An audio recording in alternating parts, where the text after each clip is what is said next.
Let's continue. Let's continue. As part of PySpark for AWS Data Engineering, in this session, we are going to discuss what is PySpark.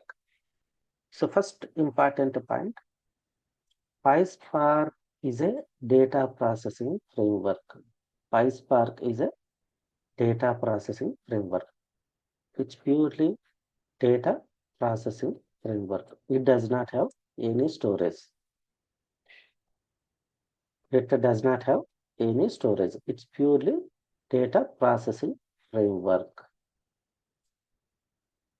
It can take input from any source. It can take input from any source. It performs a processing logic. It performs a processing logic.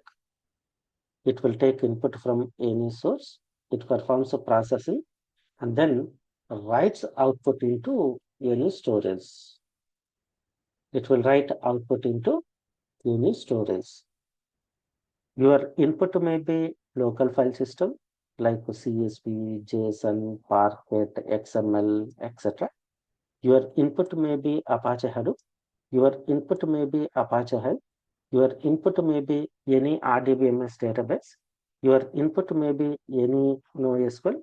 Your input may be any cloud file system. Your input may be any data warehouse like Snowflake, Redshift, Azure Synapse, etc.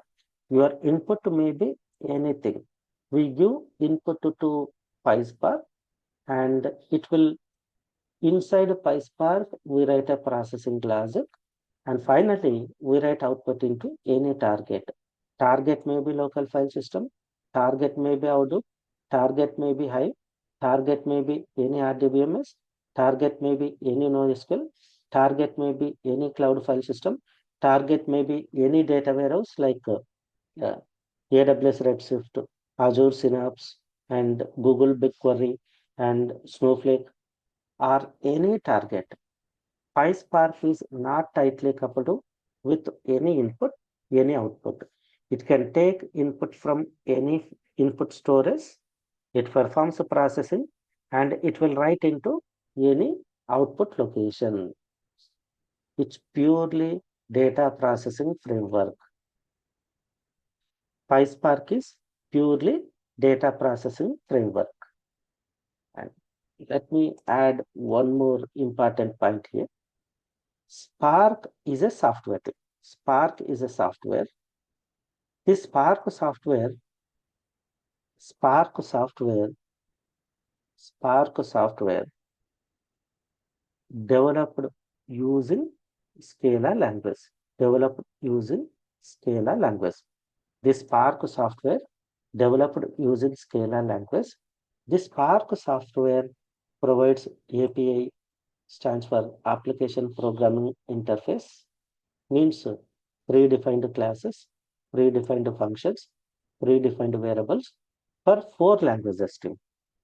For Java language, Scala language, Python language, and R language.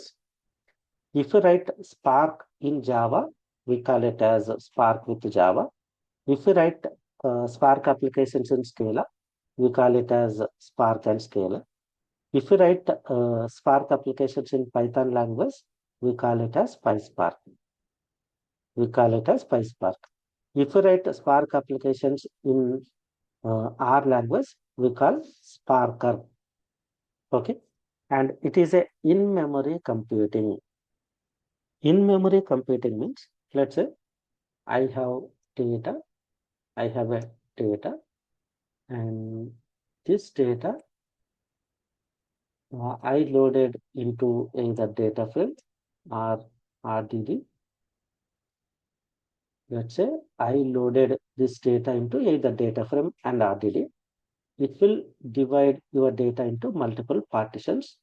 Each partition, it will store in different machines memory.